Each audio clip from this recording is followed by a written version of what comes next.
The sea was a monster, all teeth and fury. Patrick Sylvester, captain of the Golden Promise, gripped the ship's wheel, his knuckles white against the splintering wood.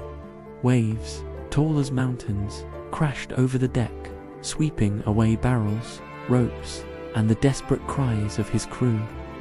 The sky was a bruised purple, split open by lightning that illuminated the chaos for a terrifying instant. The Golden Promise, a vessel that had been his home and his pride, groaned under the assault. Then came a sound, a horrifying crack of timber that echoed louder than the thunder. The mainmast snapped, the world tilted violently, and Patrick was thrown into the churning black water. The last thing he saw before the ocean swallowed him whole was the golden lettering of his ship's name disappearing beneath the waves. Darkness, cold, a sensation of being tumbled, broken, and then stillness. Patrick coughed, expelling a lungful of salt water that burned his throat. Sand and grit scraped his cheek. He pushed himself up, his body a symphony of pain. Every muscle screamed in protest. He was on a beach, but not one he recognized. Black sand stretched out before him, littered with the skeletal remains of his beloved ship. Behind him, a forest loomed, a solid wall of green and shadow. The trees were unlike any he had ever seen. They were colossal, their trunks wider than houses, their branches reaching up to pierce the clouds. An unnatural silence hung in the air, broken only by the gentle lapping of the waves against the shore and the ragged sound of his own breathing. He was alone, truly alone. Taking a deep breath, ignoring the stabbing pain in his ribs, he stood. Survival, that was the only thought that mattered. He needed shelter, water, and to understand where in the world he had washed up. He turned his back on the sea, the grave of his past life, and stepped into the forest. The air inside was cool and heavy with the scent of damp earth and strange, sweet blossoms.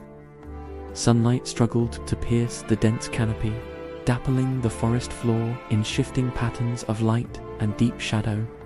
The trees were ancient, their bark gnarled and twisted into shapes that seemed to watch him as he passed.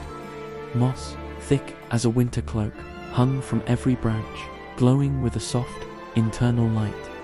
For hours, he walked, or rather, stumbled. His initial surge of adrenaline had faded, leaving behind a profound exhaustion and a gnawing hunger. The beauty of the forest was lost on him now. It had become a labyrinth, its eerie silence pressing in on him. He called out, his voice hoarse and weak, but only the rustle of leaves answered. He found a small stream, the water so clear it was almost invisible, and drank deeply. The water was cold and sweet, reviving him slightly, but it couldn't mend his broken body or quiet the despair growing in his heart. Was this it? To survive a shipwreck only to perish in an enchanted wood? He leaned against a tree, its bark feeling strangely warm, and slid to the ground, his vision swimming. The forest seemed to hum with a life he couldn't see.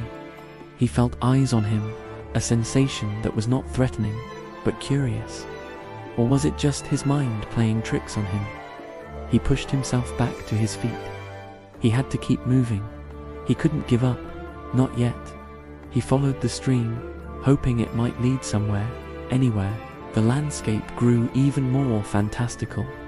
Flowers bloomed in impossible colors, their petals unfurling as he passed. Luminous fungi cast a gentle glow on his path, their light pulsating like a slow heartbeat.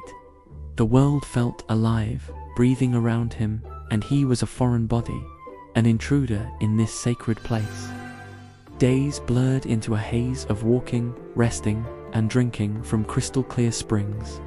His wounds festered, and a fever began to burn through him. His strong sailor's body was failing him. The forest, once just a backdrop, now seemed to be an active participant in his journey. Vines would sometimes gently move aside to clear a path, and the glowing moss seemed to brighten when he neared, as if guiding him. He didn't have the strength to question it. He was adrift in a fever dream, moving on pure instinct. The weight of his loss, his crew, his ship, settled on him like a shroud. He wasn't just lost physically. His spirit was broken. Finally, he could go no further. He came to a clearing, and in its center stood a tree that dwarfed all others. Its trunk was a fortress of ancient wood, its branches a canopy that seemed to hold up the sky itself. Thick, velvety moss covered it, glowing with a soft emerald light. It felt like the heart of the forest, a place of immense power and peace.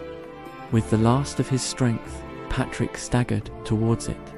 He reached its base, his fingers brushing against the living bark, and then his legs gave out. The world dissolved into blackness as he collapsed, unconscious, at the roots of the great tree. As dusk painted the sky in shades of orange and violet, a change came over the forest. The gentle humming intensified. From the bark of the ancient trees, figures began to emerge. They were tall and slender, their forms a beautiful fusion of woman and wood. Their skin was like polished oak and birch, their hair was a cascade of leaves and woven vines, and their eyes shone with the soft light of the moss. These were the tree women, the dryads, the guardians of this ancient realm.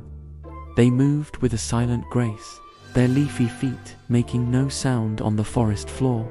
They gathered around the fallen man, their expressions a mixture of curiosity and compassion. One of them, whose hair was woven with willow branches and silver flowers, knelt beside Patrick. She gently placed her hand on his forehead, her touch cool and soothing. His fevered skin seemed to calm beneath her palm. She looked at the others, her luminous eyes conveying a silent message. They had to help him. Using a language that sounded like the rustling of leaves and the creaking of branches, they began their work.